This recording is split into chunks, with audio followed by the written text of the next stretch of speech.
গত ভিডিওতে আমি বলেছিলাম যে যে আধার কার্ড কি করে আপনারা ফোন থেকে ডাউনলোড করবেন।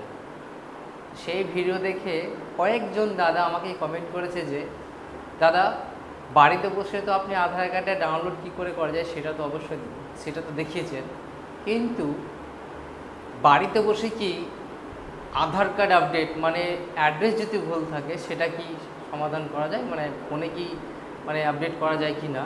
তা আমি বলবো হ্যাঁ, অবশ্যই ফোন থেকে আপনি আধার কার্ডে যে অ্যাড্রেস থাকে সেটা আপনি ফোনেই চেঞ্জ করতে পারবেন। এর জন্য কোথাও আপনাকে কোনো সেন্টারে যেতে হবে না।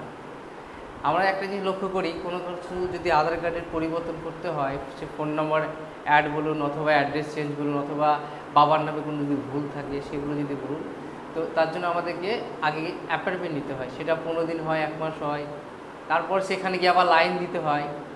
তো আপনাদেরকে একটা আমি সাইডে গিয়ে দেখাচ্ছি, মানে আধার সাইডে গিয়েই দেখাবো আপনাকে, যে ওখান থেকে আপনি নিজেই লগ ইন করে আপনার অ্যাড্রেস চেঞ্জ করতে পারবেন। আবার আপনার যদি কোনো কিছু ভুল থাকে আপনার আধার কার্ডে, সেটা আপনি নিজের মোবাইল থেকেই বাড়িতে বসে আপনি চেঞ্জ করতে পারবেন। তো চলুন দেখে নিয়ে যাও কী করে চেঞ্জ করা হয়। তো বাকিটা আপনি স্ক্রিনে ফলো করুন, আমি স্ক্রিনে গিয়ে আপনাদের দেখাচ্ছি। আর আপনাদেরকে অনুরোধ করব ভিডিওটি আপনারা ধৈর্য সহকারে দেখবেন। বাকিটাই স্ক্রিনে আপনাদের দেখাচ্ছি। তো আপনার ফোনের চলে যাবেন গুগল ক্রোমে গিয়ে লিখবেন SSUP। লেখার পরে এরকম ইন্টারফেস আসবে। প্রথমে যে লিঙ্কটি আসবে মাই আধার, ওখানে ক্লিক করবেন।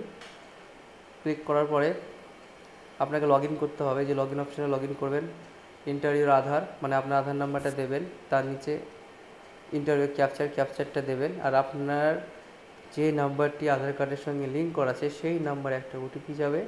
ওটিপির টাইম থাকবে 1 মিনিট, তার মধ্যে আপনাকে এখানে ওটিপিটা ফিল করতে হবে। ক্যাপচার দেওয়ার পর যে লগ ইন উইথ ওটিপি, এখানে ক্লিক করার পর ওটিপিটা যাবে। ওটিপিটা আপনাকে 1 মিনিটের মধ্যে ফিল করতে হবে। আর একটা বিষয় সেটা হচ্ছে যে এটা আপলোড করার মোটামুটি 15 থেকে 20 দিনের মধ্যে আপনার আপডেট হয়ে যাবে অ্যাড্রেসটা।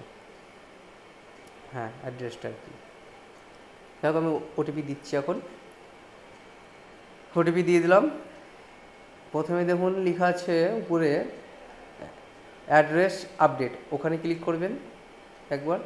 তারপর আবার লিখবেন address update using your document, এখানেও ক্লিক করবেন। এখানে ক্লিক করার পরে প্রসিড টু আধার আপডেট, এখানেও ক্লিক করবেন। তারপরে দেখুন চলে এসছে অ্যাড্রেস। এবার আপনি যে অ্যাড্রেস চাইছেন সেটা এখানে আপনি লিখবেন আর কি, যে অ্যাড্রেসটা আপনি চাইছেন সেটা ফিল করে দিলেন। এবার দেখুন নিচে লেখা আছে ম্যানুয়াল আপডেট, এখানে ক্লিক করবেন। তারপরে এখানে আপনি যেই ডকুমেন্টসটা আপনার ঠিক, মানে যে অ্যাড্রেসটা আপনি ঠিক করতে চাইছেন সেই ডকুমেন্টটা এখানে সিলেক্ট করবেন, মানে প্যান হোক, ভোটার হোক, রেশন কার্ড হোক, যেটা হোক, ডেট অফ বার্থ হোক, ব্যাংক পাসবুক হোক, পাসপোর্ট হোক, এভরিথিং আপনি ডকুমেন্টস এখানে সাবমিট করবে দিয়ে। তো আপনাদের স্ক্রিনে শেয়ার করলাম যে কীভাবে আধার কার্ডটা আপডেট করা যায়। আশা করব আপনারা সবাই বুঝতে পেরেছেন কীভাবে করতে হবে। তো এরকম আরও ভিডিও পেতে অবশ্যই চ্যানেলটিকে আপনারা ফলো করবেন এবং বেশি বেশি করে ভিডিওটা শেয়ার করবেন, যাতে আরও বন্ধুবান্ধব আমরা জানতে পারে।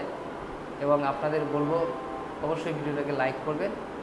তো পরের ভিডিওতে আপনাদের সঙ্গে আবার দেখা হবে, ততক্ষণের জন্য ধন্যবাদ।